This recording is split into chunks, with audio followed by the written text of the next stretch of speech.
Hey everybody, welcome back to Check the Gate and AFI Deep Dive. I'm Bert, and as always, I'm joined here with Brandon. Hello. And Michael. Hiya. And today we are doing the 7th film in our grab bag pick of random films. And today we land on a pick that, Michael, you not even only chose, obviously, but this was the first film you chose.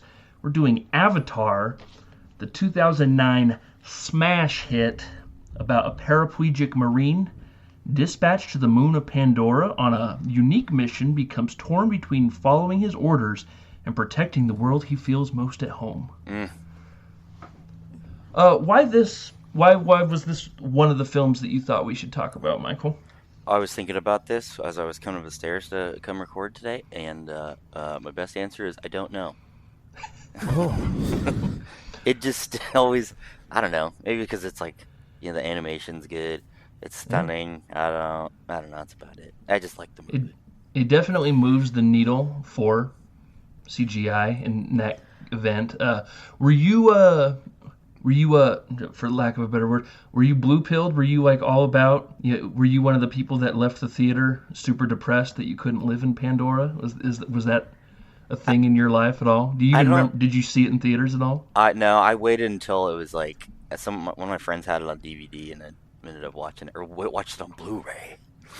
And those crisp, ideal images. Yes, 14 years ago. So polar opposite of Brandon, who waited until a year ago to watch it for the first time. Dude, not even like. I don't know. I'd have to look at the group message where I texted you guys that I was gonna watch it, but like I feel like it was 6 months right ago. Yeah, when Avatar 2 came out. Maybe. Yeah. Tuvatar, Avatu. The essence of moisture. But that was about, if you can believe it, about 2 years ago now, right? It was 2022. So It would have been on the like streaming release of Avatar 2. So maybe you're right. A year ago.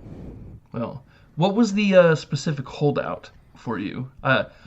I mean, we're going to talk about the numbers this movie made, and apparently you were the only one who didn't see it. Right. I think that's why I was just like holding out hope that I was going to be the last person in the entire world that never watched Avatar.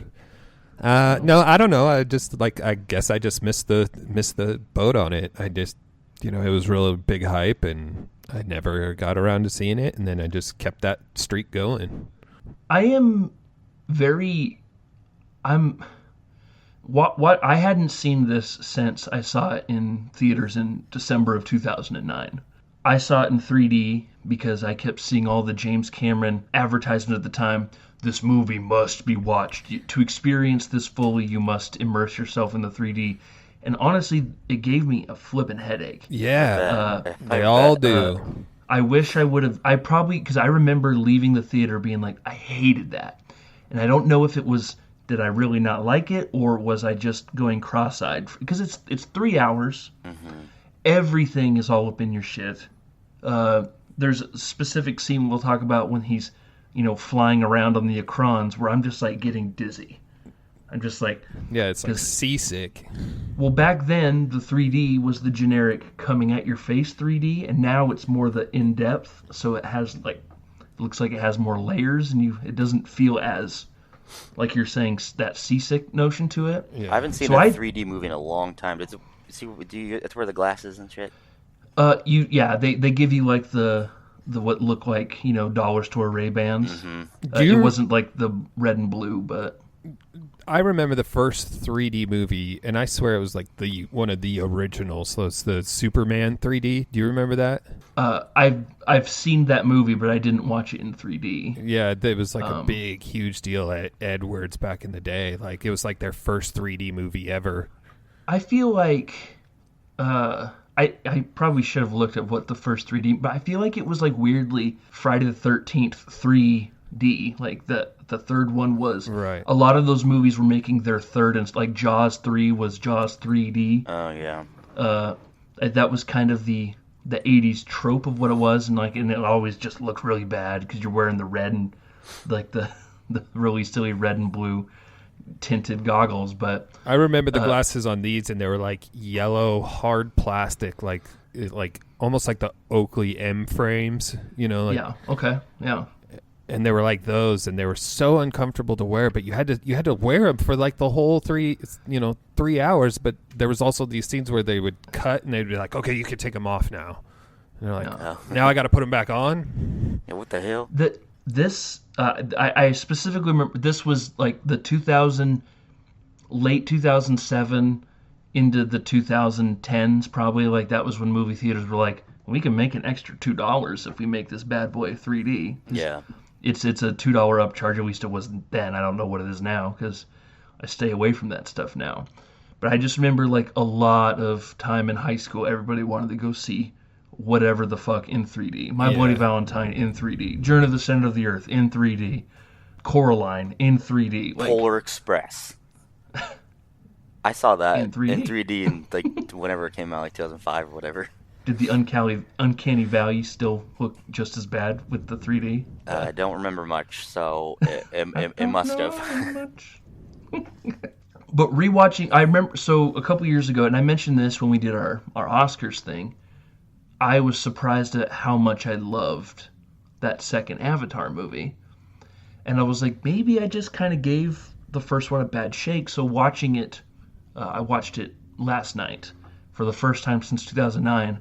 And I was like, the first hour is a lot of trying to explain what's happening, and it's very info dumpy.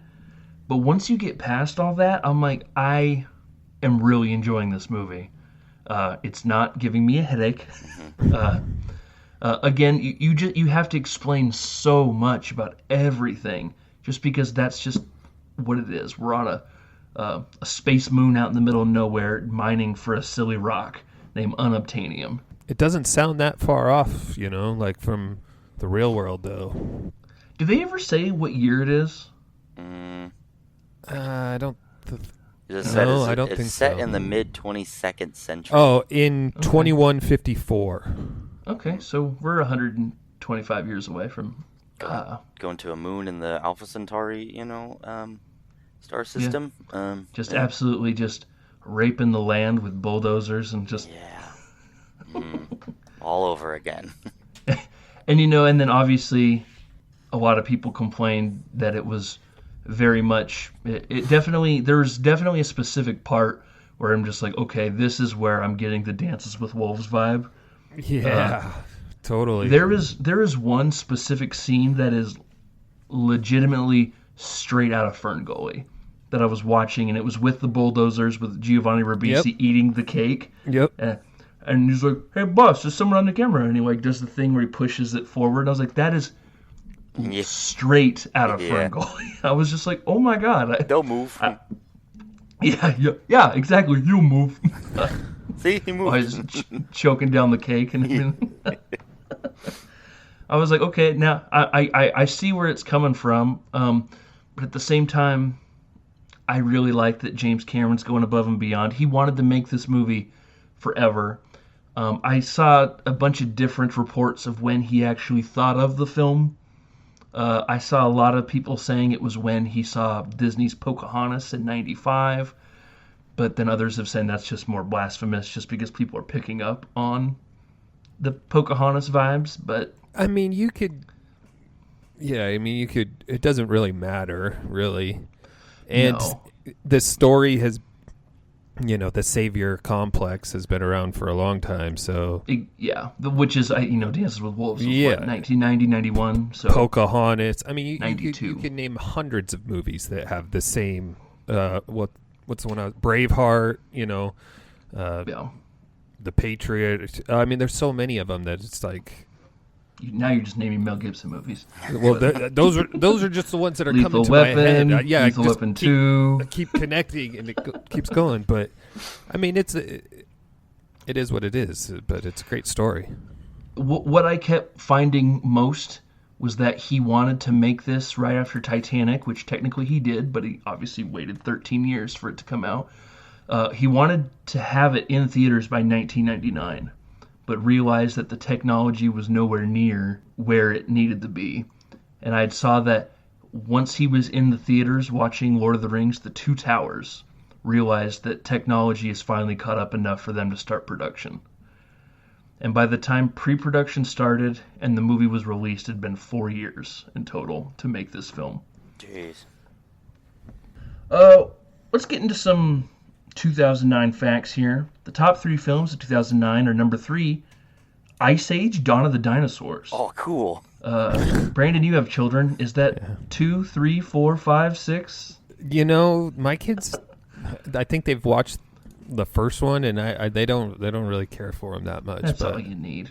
Yeah. The animation's a little silly and choppy in those movies too. So. And the jokes are really, really repetitive. Yeah. Number 2, Larry Potter and the Half-Blood Prince. Larry Potter.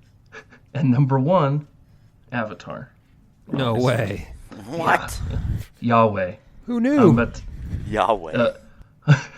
obviously, this movie is the highest-grossing film of all time, and because of that, I have an exact number it made in its original run. So bear with me. There's a lot of numbers I'm about to say. A ticket cost in 2009, $7.50. Was it ever that low? Which is equivalent to $10.96 our money. The budget for the film was $237 million, which, if you're keeping track, the budget for Titanic was $200 million. And those seem so far apart. That 200 and just an extra, but obviously it's more equivalent to $346.4 million. The box office, again, first run, was $2,749,064,328, which is equivalent to just over $4 billion our money. It became the highest grossing film. Not only did it become the highest grossing film, but it did it in only 41 days. Jeez Louise. And by that I mean it surpassed Titanic at 41 days and then made another $1 billion. No big deal. It since had dropped down. Avengers Endgame overtook it. But then, once Disney acquired Fox, they re-released Avatar, and it made another $200 million. Oh my gosh. Putting it back at number 1. So now it's at $2.9 billion. They couldn't get one more. It would be the first movie to ever cross $3 billion if they. And honestly, it's probably going to happen one of these days. Adjusted for inflation, it is the second highest grossing film of all time, only behind Gone with the Wind. Gone with the Wind is about $4.2 billion and adjusted for inflation. The film was nominated for 9 Academy Awards, but it only won 3. It lost sound editing and sound mixing, original score, film editing, director for James Cameron, and Best Picture.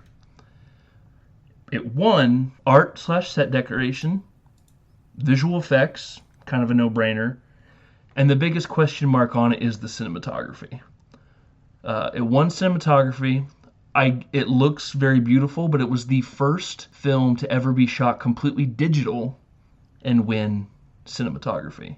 That's my main question. It's like, are these the times where, like, you know, obviously this was new, or not new technology, but the first time to actually go that far with it. But like, you're pushing the boundary of like categorization of what it's actually going to be nominated for, you know? And I think that was the big thing where everyone's like, you gave it visual effects, and you should. The visual effects are incredible, and honestly, they kind of hold up. Totally. There's a couple times parts where I'm like, this looks a little video game graphic. Yeah. Especially when the six-legged horses are come running in and they're like a little slow, like doing the little weird trot. Or at nighttime, those panther-like characters looked a little video game cutscene-y. But for the most part, the visual effects hold up pretty phenomenally. But see, that's the thing, though, is like Michael said, you're pushing a boundary of a category. And how can you not include best editing? Like, somebody's got to take all this data, all this pictures, and all your little 6-inch boom recordings of the actors and their facial expressions, and you got to compile that all into a movie. Like, how do you not get best editing? Like, I read that like the average time to render one scene was 47 hours. Yeah. Jeez. I don't remember what the data was when we were talking about Toy Story. Right. But like, you know, we talked about how it took weeks at a time to render scenes. And then we joked that Toy Story 4, it took the entire runtime of the first Toy Story movie to render the entire movie, because that's just how much technology had changed in that time. But to your point, your editing, do you render and then you edit? You probably edit and then render, right, to save time. So then you're just editing a bunch of green. Yeah. You know? And then what if it renders and you're like, oh shit, like, Right. you know, like, then that's just wasted time if you're just cutting scenes, you know? So yeah. you have to, like, Yeah. that's actually really good. I didn't even think about that, but that's the headache of it all. Especially when, it should be mentioned that nobody was nominated for any sort of acting in this.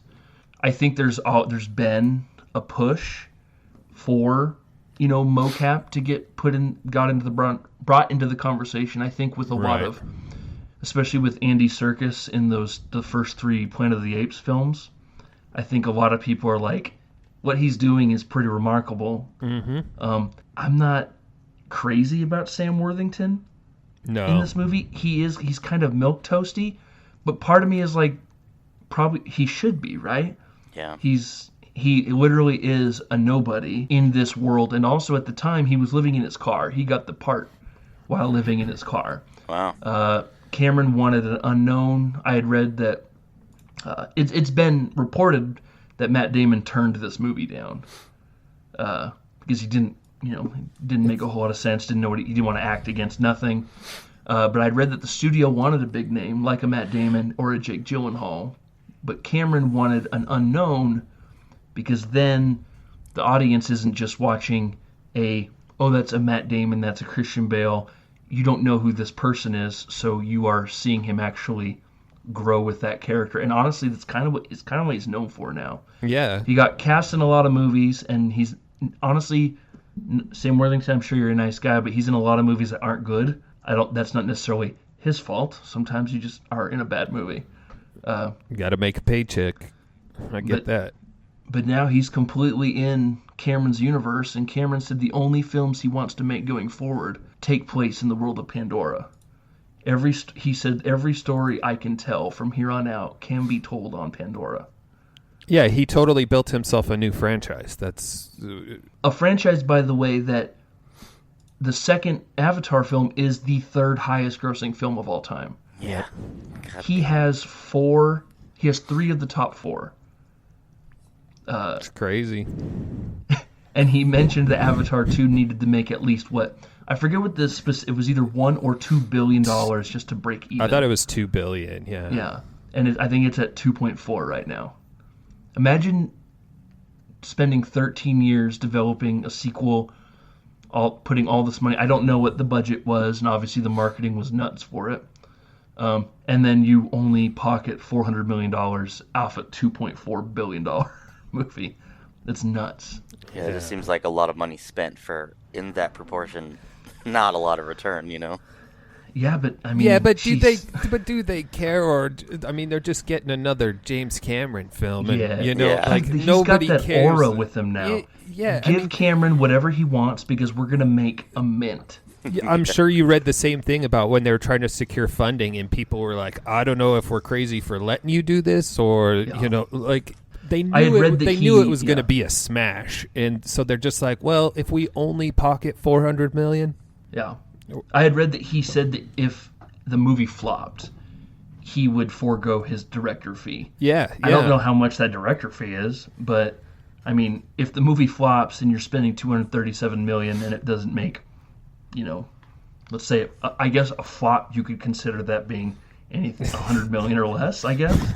Yeah, what's you their want to make scale? at least your budget, plus, I don't remember the marketing as much as I remember being like, what is this? Oh, this isn't The Last Airbender. It's a different Avatar. I didn't really know it was the same guy as Titanic, and then I went into it, and I was like, everybody's loving this movie, and I was just like, maybe I just didn't get it because I was too busy going, my eyes hurt. I got a piercing headache. I do think it's, and before we're going to jump into this, but I do think it's wild how this is the movie that is the number 1 highest grossing film of all time.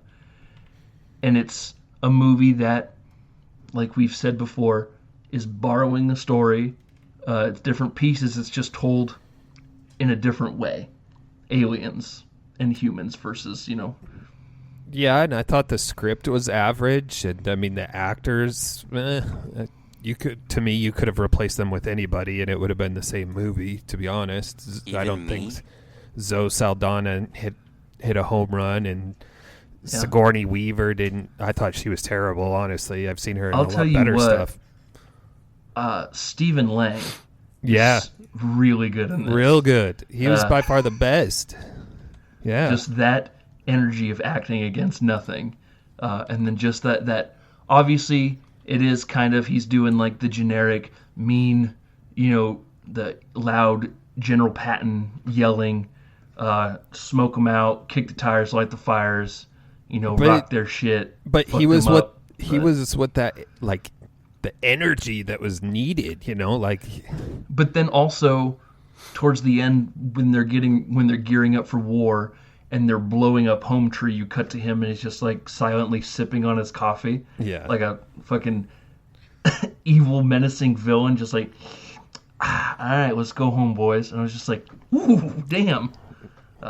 Dude, the dude's 72. Yeah. So 15 years ago is what? He campaigned super hard to be Cable in Deadpool 2. If you remember any of that, because he looks just like Cable in the comics. But I remember that was the last I heard of him, and he is in Avatar 2. Spoiler. Yeah. Have you seen the sequels? Yes. Sequel. You did see it, Brandon? Yep. Yeah. The Essence of Moisture. I was looking at one, and the next one is called Fire and Ash, but I read it as Fire and Fish. I was like, are you serious? Avatar 3, Fire and Fish. Avatar 3, Backyard Cookout. Yeah.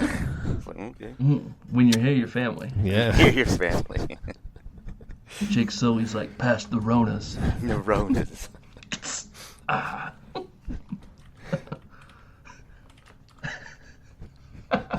That was good. All right. So again, like I said, the beginning of this film is a lot of info dumping. My pen started smoking because I had to write a lot of stuff down.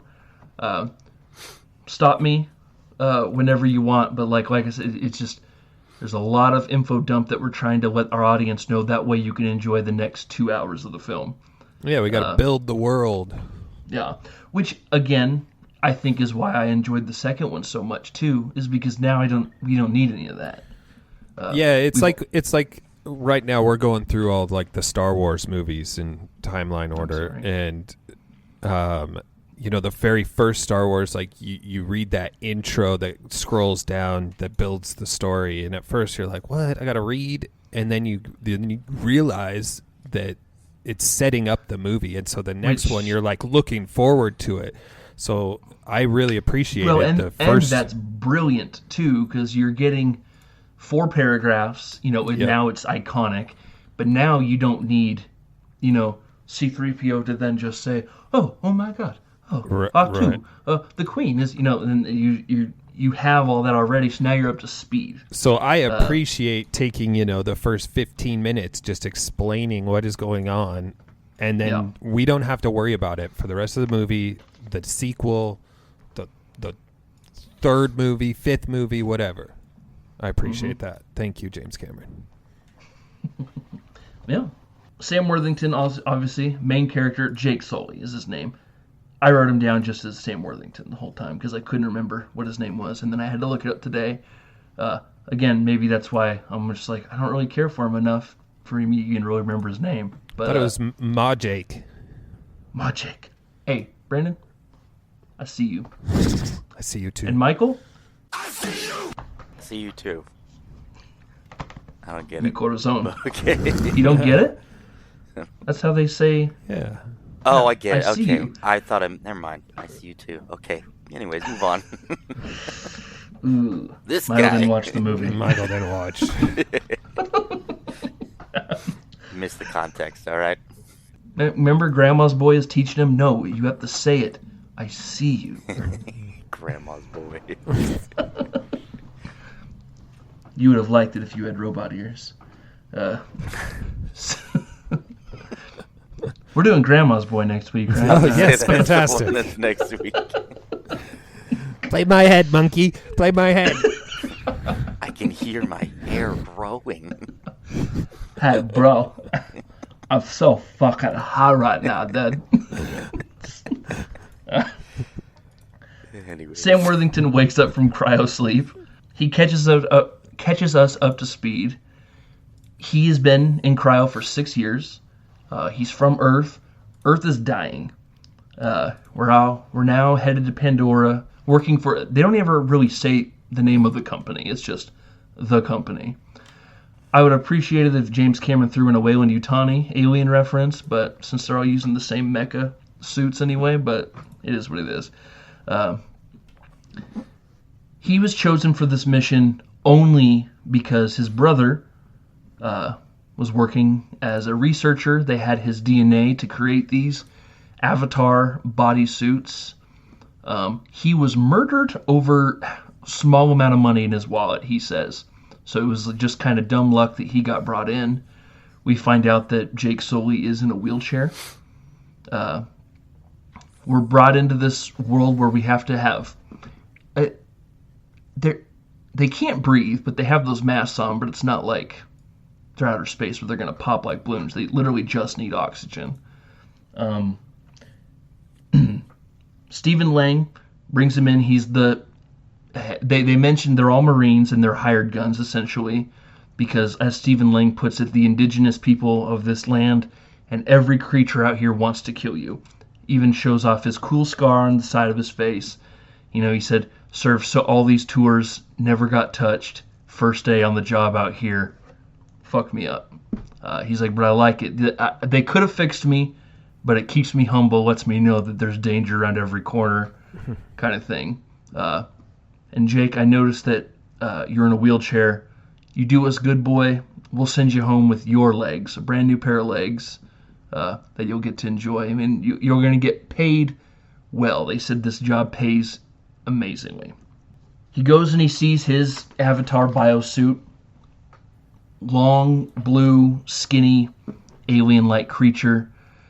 They mention they make them out of human DNA. That's why they have 5 fingers, while the other Na'vi have just 4. He has 5 because it's made from human DNA. Sigourney Weaver is the head scientist. Brandon, you said you hated her in this? No, I didn't say I hated her. I just didn't think she was Roll very back good. the tape. I just didn't think she was very good. I've seen her be better in other things. Like she. Yeah, I mean, she's like the Jane Goodall in this movie, you know. And then, honestly, she's kind of more there just to explain everything about the world. Stephen Lang is just more the grunt, bang, bang, bang the drum, go shoot get it him. up. Boom, boom. Yeah. Love the smell of she's- napalm in the morning. Yeah. I love it. And she is more the, I'm letting you know, but not just you, Jake Sully, you, the audience at home. I'm letting you know what this universe, what this world is, what's actually dangerous, how to speak to, the Na'vi. She hates him because he just kind of got dumped on her lap. Her brother spoke the language, had studied for 3 years before the 6-year mission to come out there. Skinny grandma's boy, he's there the whole time, he knows the language. He's kind of hot dog, and he's like the one time he actually gets to hot dog somebody, and he's just like a nerdy scientist dude. They don't like him because they think that he's probably more, and which they are technically correct, he's more of the marine, muscle plant that is in there, not actually there for the research, but is more keeping tabs on what they're doing out there. They're more the scientists trying to study the land, but they also work for a company that is clearly mining the star. So it's one of those things where it's just like, Yeah, what's going on? are you like? Where do your loyalties lie? Giovanni Ribisi I think is it like was the like generic company figurehead. I think it was like that they didn't know who they were actually working for. Like the science program was thinking that they were doing some really good humanity work and making developments, but then they're like, no, we don't really need you. We just need the minerals. Yeah, which they say there's like 20 million per like, kilo. And yeah. which, Giovanni Ribisi is like the generic company figurehead, who is just kind of there. He's obviously Stephen Lang is more the driving force, where he is just kind of like I said, the figurehead. This is why we're here. I'm a company man. Obviously, we're here for unobtainium. Again, silly name. Never really cared for it. It always felt like a placeholder. It was until we think of something better, but it just felt cheap. Yeah. Yeah, because you can't obtain it. Okay. Which apparently, I guess, it is a real term. It's one of the for a movie that I enjoy. Now it just feels like I'm kind of nitpicking at that point, but even Cameron himself has to admit that's a fucking silly name. Yeah, every time they say it though, it just feels cheap. Like I'm like, you're trying to make this thing like $20 million per ounce or whatever, and you're like, but it's unobtainium. Yeah. Oh yeah, it says unobtainium is a term used to refer to a material that cannot be accessed. So, we're here for unobtainium, but hey, while you're out there driving your Avatar, we're also looking for some sort of diplomatic peace with the Na'vi. We get too far out there, they're killing our guys. We're just trying to mine in peace, brother. So if you can maybe tell them to chillax a bit. We get the great scene of him linking up to his Avatar, the blurry lights. He's all doing his fingertips, and he looks like a child who is discovering his appendages for the first time. Obviously, I think that's what he's obviously trying to go for. But obviously, he's been in a wheelchair. So what does he want to do more than anything? He wants to take off running. I love that part. So great.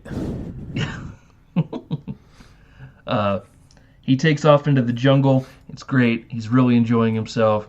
Sigourney Weaver walks up in her Stanford sweatshirt. I wonder what college she went to. Her Navi's wearing and they're obviously giant. 10 feet tall. There was a point where I'd forgotten how big they are, compared to humans, just because they're never really together, side by side until together. They start fighting. Yeah. So at the end of the movie, when those Akrons are coming in and taking out those choppers, and they're just the small ones, not even the mighty Akron, it's just like, oh, that's right. These things are massive. At night, he leaves his Avatar, and you see that the anguish on his face of, I just got to play and run all day, and now I have to get back into my chair. So we're obviously setting up the fact that he's going to want to be more in this free universe than confined to his chair. He's hooked. Mm-hmm. Just a little bit of that unobtainium, just a little juice. Or whatever that whale juice is from the second one that they suck out of the brains of the whales. That also has a really silly name. Yeah. Oh, yeah, it prolongs life and cures cancer, Michael. All right. Maybe it's not so bad after all. Stephen Lang meets up with Worthington about having him work with the Na'vi to essentially gain their trust, but maybe a little bit ulterior motive. He kind of wants to take them out. He sees them as a pest. That's when we start getting the indigenous tribe. The white man just coming in there wiping them out. Like, he is that person in those movies. Refers to them as savages and all that. We get a really great feast for your eyes where they really take us in to the jungles of Pandora. They're on a research mission. We got the beautiful colors, creatures, trippy ass plant life that disappears, glows when it gets touched. But then we also get the opposite of that. We get the crazy ass animals, the giant weird rhinos, the hammerhead rhinos. Yeah. And then those panthers, scary creatures. Yeah. Which I called it out when I was watching it. I was like, that's a velociraptor. I looked it up. All the animals are recycled Jurassic Park. Mainly the T-Rex and the velociraptors, and they're all just kind of mixed a little different. But the Akron, that's a raptor. That's Jurassic Park 3. Yeah. He gets chased by that panther-like character. he has to jump off a cliff to escape, but now he's separated from his group. The other avatars, and Michelle Rodriguez randomly in this movie. Oh, yeah. Just playing Michelle Rodriguez. Michelle Rodriguez. What's her character in Fast and the Furious? It was like she was just... Yeah, there you go. It's just like that guy that always plays Hector, you know? Yeah. They have to pull back. It's starting to get dark. We can't be out here at night. So Worthington is out here by himself. And we see that he is being stalked by Zoe Saldana, a Na'vi gal. She goes to try to kill him with an arrow because what do they refer to them? They call them like sleepwalkers, dreamwalkers, something like that. Dreamwalkers. Yeah. She goes to shoot him with the arrow, but like a magic puffy flying jellyfish lands on her arrow to say, he's the chosen one. Not so fast. She saves him from like jackals, like the little small panther things, but they're all small and they're yipping like hyenas. Yip, yip, yip, yip, yip. She saves him by killing them, but then is also mad at him that she had to kill them because we are all connected with nature, all things living, plant life, animals. We are one, and we should only be killing for sustenance, and I wasted a soul trying to save your life. But I also still saved your life because I saw a lot of fight in you. Mucho corazón. A swarm of jellyfish land and surround him, to which she's like, oh my god, it's a sign from, is it Iwa, right? Ewa. That's their, Ewa? Mother Ewa. That's their deity. That a sign to bring him back to Home Tree. This is one of the parts that was just like, there's a few times where it's just like, they all hate him, and then they immediately change their minds. Like, super fast. They bring him to the tribes. They don't want him there. Zoe Saldana's fiancé? I mean, person, her intended? Hates him, doesn't trust him, but we can't do anything with him because Awa sent jellyfish to surround him, so it's a sign. And he goes, oh, okay, yeah, bring him back. I still hate you, though. You know, it's one of those things. They bring him in there, meets the tribal chief, not Roman Reigns, but her father and mother, who is like, and her mother is like the high priestess, you know, kind of thing. She has the direct line to Awa. She jabs him with a needle and tastes his blood and goes, oh yeah, he's the chosen one. So instead of killing him or sending him back, randomly Zoe Saldana, you need to teach him the ways of the Na'vi. I never really understood why they just jumped to that immediately. Because they know he's not, like they know he's a dreamwalker. He's an alien. They refer to the humans as aliens. So it just seemed weird that they're like, okay, well, he's here, so we might as well teach him the ways. I think they could sense, and Ewa could, that his soul was pure, like his intentions were good, you know, like. And I think they do mention that. Yeah, like he had the heart, and that's where he thrived, was in that community. So I think like they just trusted him. No. As the Na'vi sleep, Worthington wakes up back at the company, to which they tell him, cool, you're going to earn their trust. That sounds good. Tell them they have 1 month to leave Home Tree before the bulldozers come in and knock it down. Because Home Tree is sitting on the largest deposit of unobtainium they've ever seen. And this is when we kind of get the movie trope of we're back and forth, bouncing back and forth. We'll have one scene where he's in the V, the next scene he's back, you know, with the humans discussing what happened. Yeah. She tells him that, you know, they bond with their ponytails. I like when he's discovering his body and he's got the ponytail in his hand, and Sigourney Weaver says, stop playing with it or you're going to go blind. Because that's how I giggled. They bond with nature. They bond with the animals. By connecting their braids, we see them interweave each other. Back in the human form, the scientists are starting to get a little weary of him because one of them sees him talking to Lang about the schematics of Home Tree. So they decide they're just going to move up to the majestic Hallelujah Mountains, the floating mountains, which are great. They look amazing. They move their entire facility over there to try to keep distance of, so Worthington won't just be going to report to Stephen Lang. Weird that Stephen Lang allowed it to happen. Sometimes there's like a little bit of a disconnect where it's just like they report to him, but they don't report to him. They do things and he allows it to happen, but he still needs information from Worthington, but he can't give him information now because they're, like there are times where this movie seems like we're bouncing around, but maybe I am just nitpicking, or I could have very much just missed 2 minutes in this 3-hour movie. It could happen, but Zoe Saldana shows him what the Akron is, those giant eagle, bat, pterodactyl looking motherfuckers. That they have to bond, that they bond with them because they ride them, but once you bond with one, they will never bond with another rider ever again. So that's why you need to have a special bond with your Akron. Wingman for life. Yeah, quite literally a wingman for life.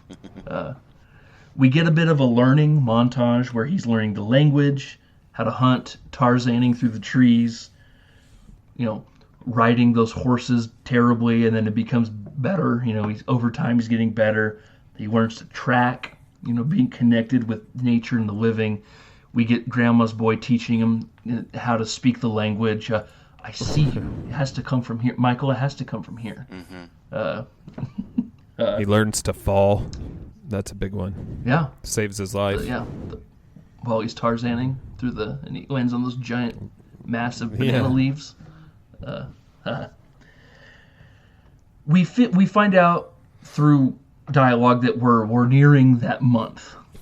So after some time, Saldana says that it is time for him to get his own Akron.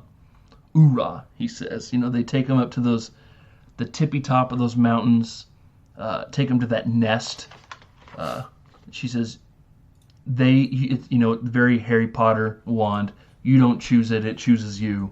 And he goes, well, how do I know it chooses me? And she goes, oh, because it's going to try to kill you. Oh, phenomenal. Oh, neato. Let me give it a try. But that being said, he bonds with one really quick. Kind of attacks him. He blows its mouth shut. He sticks its braid into its braid. You see the eyes, they jolt up a bit because you're bonding with an animal. And you have to learn to break it like a bronco, which they kind of do, but again, it is kind of fast. It's almost like once the Akron knows that you can't get it off, okay, fine, we'll do what you want, we'll fly. He's learning how to fly, veer to the left, veer to the right, stable out, dive, climb. But then they're attacked by the mighty Akron, the giant one. She says that only 5 riders have ever been able to tame a mighty Akron. But if you do it, you can bring all the tribes together. Foreshadowing. That was the scene in the theaters that I had to pretty much just take my glasses off for that 5 minutes. Yeah. Because I was just like, this is... that was probably the worst of it. I remember, and I was telling Kat, because now you're just flying and floating and diving, and Lang tells him, hey, your month is up. But good news, you did a bang-up job. You earned their trust, and we're going to send you home with some brand new spanking legs. Worthington tells him, well, before you do that, I have a Na'vi ceremony that will make me part of their tribe. By becoming part of their tribe, I become, part of their family. They trust me without question. You let me do this, I can get you whatever you want. And I can convince them to leave Home Tree, and, it won't be that big of a deal. And Lang is like, all right, what is it, height? So he sends them back in. We get that ceremony. We're all blessing him. He's now part of the tribe. And Zoe Saldana takes him to their magic Jesus tree, their Awa tree, to connect, because that's where she said it's like all their ancestors are up in there. They're all connected through that. And that's when we start making some jam. They fuck their braids out in the. Their braids out. Did yours show it? Mine cut it. Mine was on Disney Plus, and it didn't show the action, but you could tell that they were what was happening. Yeah. I remember in theater them intertwining their braids and it being a little longer. And I was watching it on Disney Plus. They cut it. No free plugs, but at least it wasn't buffering every 5 seconds like that. I didn't even heard about that. I tried watching I did too after we talked. I had to turn it off. And it was like the same exact thing that you were saying. And then I got it on my phone, surprisingly, and I watched it on my phone and didn't have any issues. But Saldana awakens. It's morning time to the sound of bulldozers. Some big-ass dozers are coming through. They're knocking trees down. She's freaking out, trying to wake up Sam Worthington, but guess what, guys? He's not plugged in. He's trying to get in. Grandma's boy's fucking around on his wheelchair. Sigourney Weaver's not letting him go because he has to eat something. Meanwhile, we keep cutting back and forth to, like, trees getting toppled and toppled, and she's freaking out. Jake, wake up, Jake. My Jake. He finally plugs in. He's like, oh, shit. Don't worry, guys. I'll stop him. He does the whole waving in front of the camera, and that's when we get that.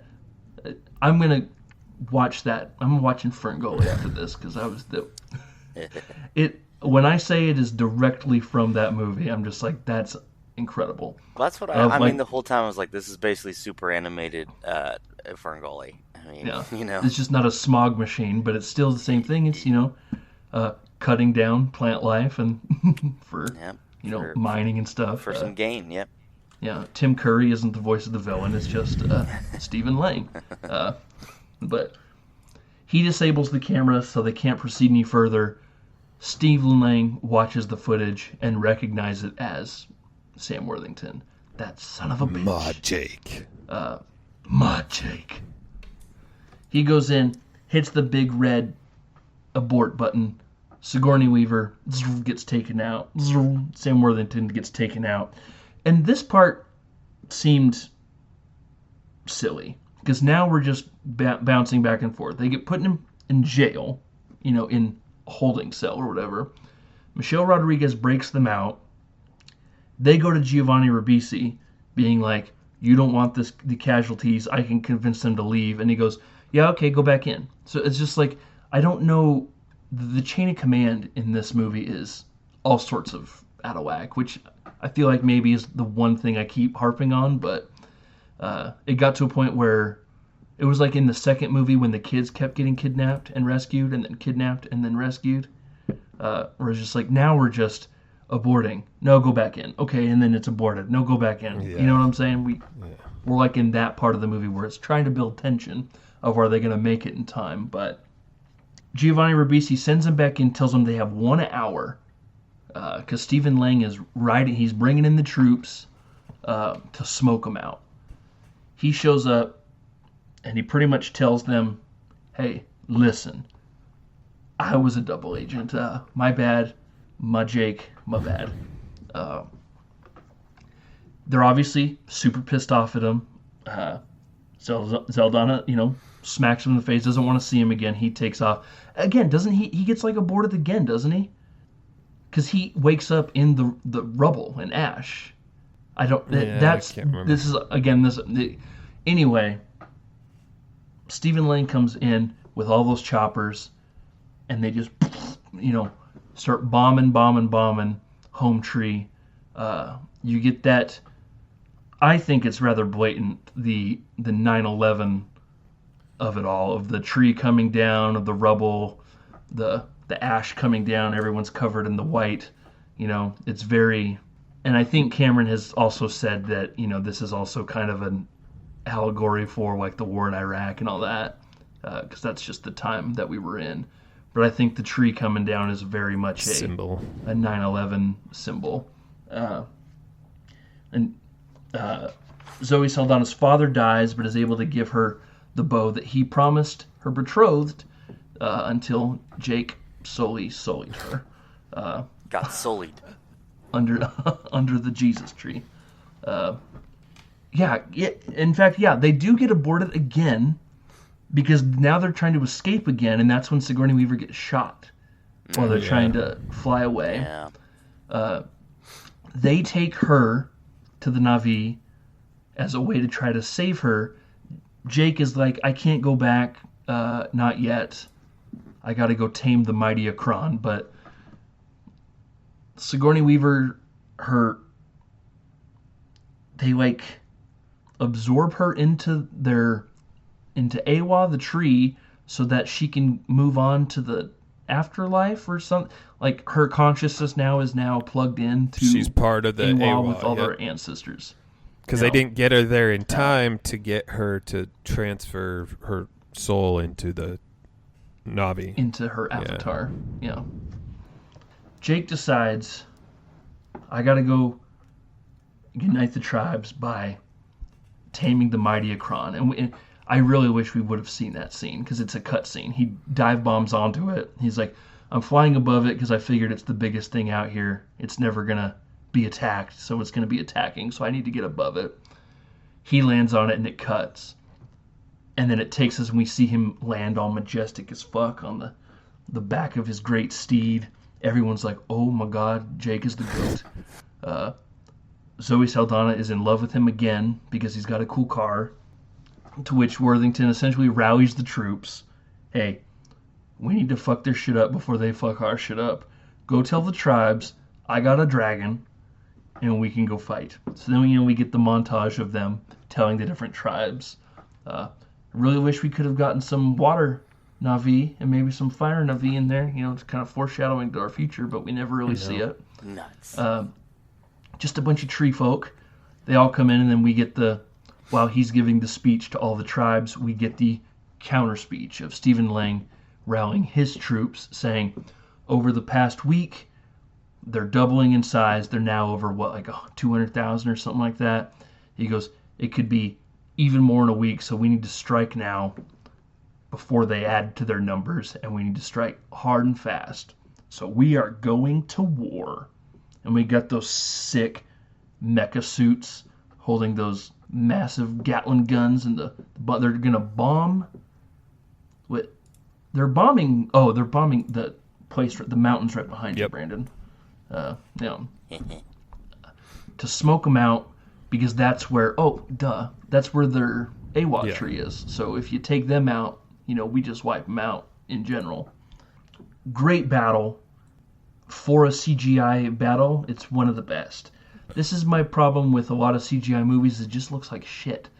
This movie put its money in all this stuff, so it looks great. And the contrast that they used between the size difference of everything. So that was really cool, because when you got those pilots driving those big-ass helicopter jet things, and then they would shoot him with an arrow, and that arrow is like massive, and you're just like, oh, dude, that just like stuck him right in the chest, That was when I was like, oh, that's right, there's so much And bigger. when they were like flying up onto the ship and like landing on that deck.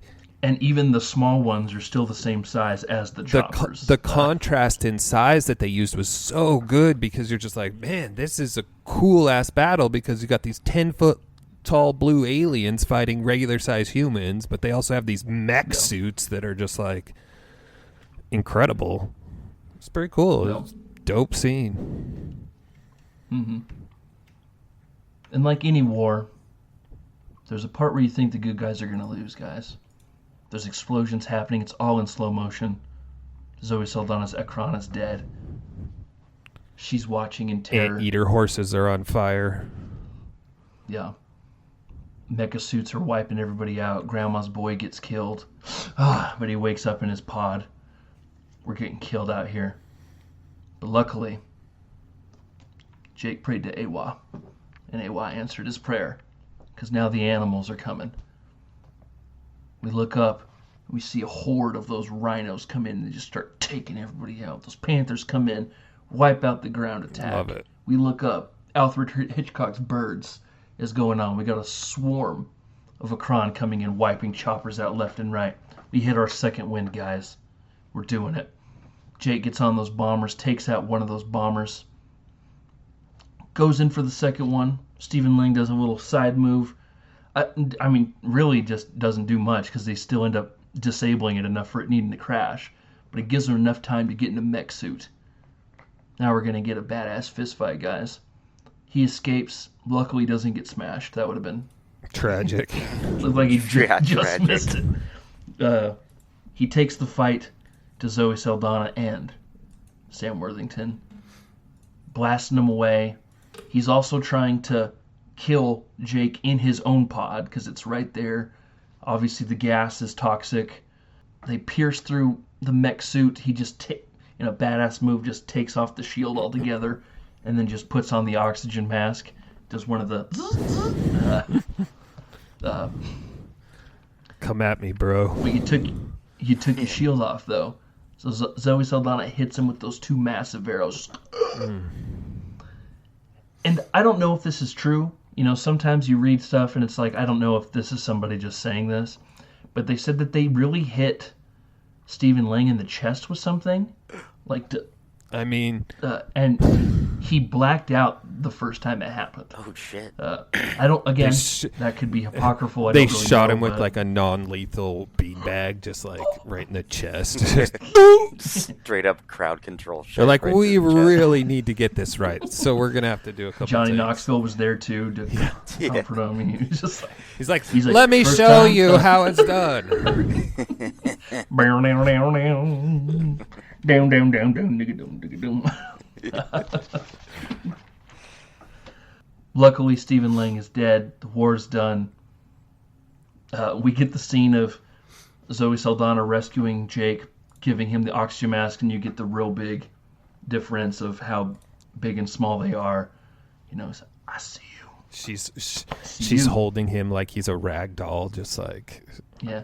And he's let just me like, drape your non-functioning legs over my body here. You just look so tiny. Yeah.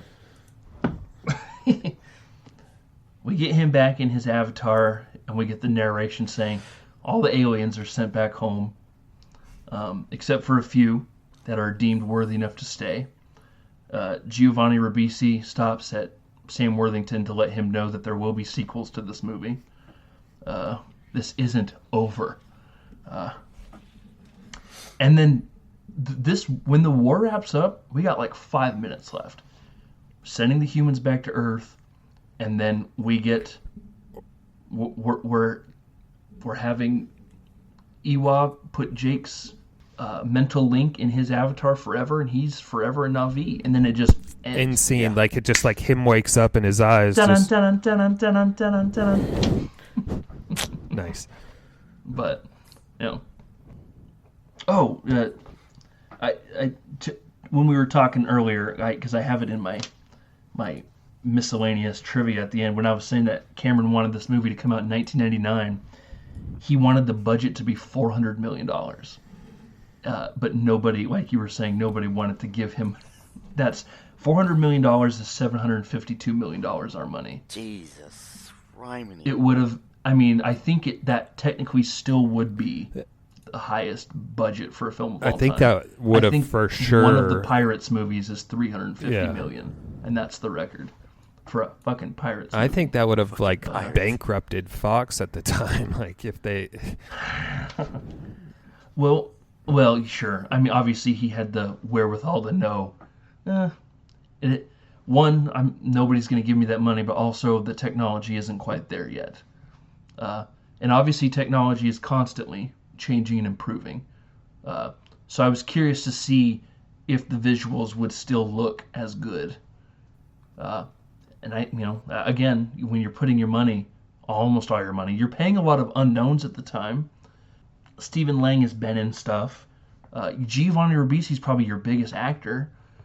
Zoe Saldana was in Star Trek, but that came out in 2008, 2009. So she's already filming Avatar. Sam Worthington was a nobody at the time. Sigourney Weaver, is probably your biggest name. But. So yeah, and I just did like a just quick little search of like 2009 animated movies. Coraline. Dude, there's nothing that even comes close to Avatar. Like Ice Age maybe, but... Coraline. Up. What's it? Oh, Up. That was 2009, wasn't it? No, Horton Hears a Who was 2008. So, I mean, they were way ahead of the game as far as their visual game. And isn't he always? Yeah, for sure. For sure. I mean, you take the biggest ideas and he will make it happen. No. It's crazy.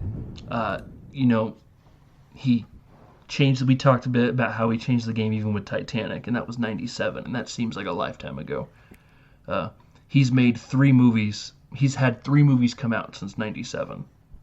Titanic, Avatar, and Tuatar. Sound of Water. Tuatar Ava. But I will say, he has said that he had planned 5 sequels. Yeah, I saw one of them set to release like 2031 or something. But he has also come out and said that because he already was in production on 2 and 3 at the same time. And he's filmed a lot of 2 and 3 together. Obviously, 2 came out 2 years ago, and they're still working on 3. He said that if 3 comes out and nobody really cares, like he said, I'm totally fine letting it end. And if somebody else wants to pick up the mantle and continue, that's fine. But if, they're coming out there's 13 years, a 13 or 14 year gap between 1 and 2. 13. And then 3 is supposed to come out next year, so that's a 3-year gap. So I also like the fact that he knows enough that, hey, if people don't care, I don't have to keep doing this. But then 2, again, is the 3rd highest grossing film of all time. So, I mean, people care. People care, and it's a safe bet. I mean, like, you do you, man. Like, you're going to take The Way of Water and then just turn it into Fire and Ash. I mean, you're just changing the color of the graphics, really. It's giving us the same story, probably. The stuff underwater in that second one is phenomenal. It's just... Yeah. Totally visual. Look, you got some stank face going on, Michael. What's going on? I need to watch it now, apparently. The second one. But I'm surprised that I enjoyed it. I guess I'm not surprised I enjoyed it. I remember leaving the theater being like, what the fuck? 3 hours? 3 hours? I wasted 3 hours of my life for this? My head hurts. I gotta go to work. I watched it before I went, and I was working nights at the time, so I watched it before. I remember it was raining. It was snow on the ground, but it was very slushy, and it was raining. And I ate at the Jack in the Box before with my friend. And I said, hey, do you want to go see Avatar? And he said, what is that? And I said, oh, it's a 3-hour. And he goes, no. And I was like, oh, okay. All right, jeez. I'll never forget it. And then I left, and I texted him. I was like, yeah, my head hurts. You shouldn't have done it. Yeah, you made the right call. Yeah. Y'all feeling good about it? Yeah. Mm-hmm. Good movie. Yeah. No. Anything else we want to talk about before we talk about next week? Did you know James Cameron was a truck driver? I did. Until he saw Star Wars. Before he made Piranha 2 or something like that. Because he was working for Roger Corman after... and then his first big film was Terminator. I didn't know he was a truck driver. Yeah. That's funny. Well, that's why... that's actually... No, never mind. Because he didn't do the first Alien. That was Aliens. Because they're essentially space truck drivers in the first Alien. But, never mind. Disregard. He did Aliens. With a $sign. Well... We visited Pandora. And, we could fly home. But let's make our way there. But first, let's stop over at Jupiter, Saturn, one of those planets. I hear there's a whack-ass black hole over there. Next week, we're coming back with another Michael pick. We're double dipping in the Michael pick. We're doing Interstellar. Hell yeah. Should be a good one. I just watched it last week. Nice. I watched it. I hadn't seen it since the first, kind of like this. And I was like, I need to watch this twice. So I watched it about 2 months ago. Because it's all science-y. I've watched it probably close to 3 times a year since it's come out. Jesus. Yeah. Wow. Alrighty. I haven't seen it in a while, so I'm lacking. So love this movie. All right. That's exciting. We'll be back next time with Interstellar. What do you say we go ahead and cut, print, check the gate? See you guys. see ya.